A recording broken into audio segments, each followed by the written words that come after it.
এই মুহূৰ্তৰ big breaking news matric আৰু হাই ছেকেণ্ডাৰী পৰীক্ষাৰ্থীসকলৰ বাবে আহি পৰিছে এটা চূড়ান্ত খবৰ।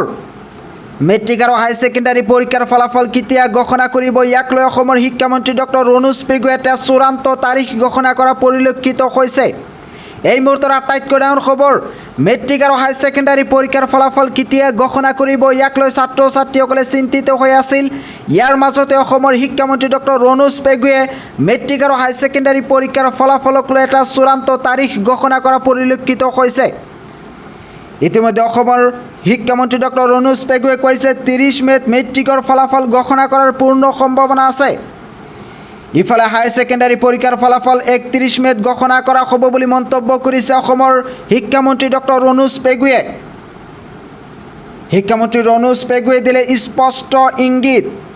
এই মুহূৰ্তৰ আটাইতকৈ ডাঙৰ খবৰ, মেট্ৰিক আৰু হাই ছেকেণ্ডাৰী পৰীক্ষাৰ ফলাফল কেতিয়া ঘোষণা কৰিব ইয়াক লৈ ছাত্ৰ ছাত্ৰীসকলে চিন্তিত হৈ আছিল।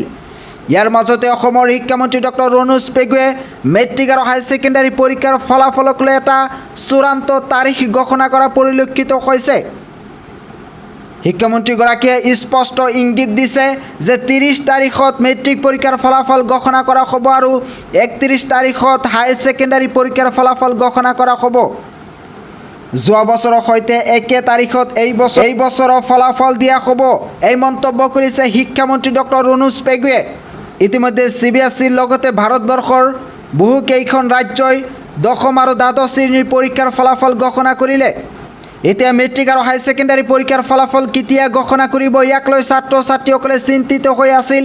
ইয়াৰ মাজতে অসমৰ শিক্ষামন্ত্ৰী ডক্টৰ ৰণোজ পেগুৱে মন্তব্য কৰিছে যে 30 মে'ত মেট্ৰিক পৰীক্ষাৰ ফলাফল ঘোষণা কৰা হ'ব পাৰে আৰু 31 মে'ত হাই ছেকেণ্ডাৰী পৰীক্ষাৰ ফলাফল ঘোষণা কৰিব। এই ইংগিত দিছে অসমৰ শিক্ষামন্ত্ৰী ডক্টৰ ৰণোজ পেগু। অসমৰ শিক্ষামন্ত্ৰী ডক্টৰ ৰণোজ পেগুৱে কি মন্তব্য কৰিছে, আপোনালোকে যদি সেই ভিডিঅ'টো চাব বিচাৰে এইটো ভিডিঅ'ৰ ডিছক্ৰিপশ্যনত এটা লিংক দিয়া আছে, সেই লিংকত ক্লিক কৰি ডক্টৰ ৰণোজ পেগুৰ সেই মন্তব্য শুনি ল'ব পাৰিব।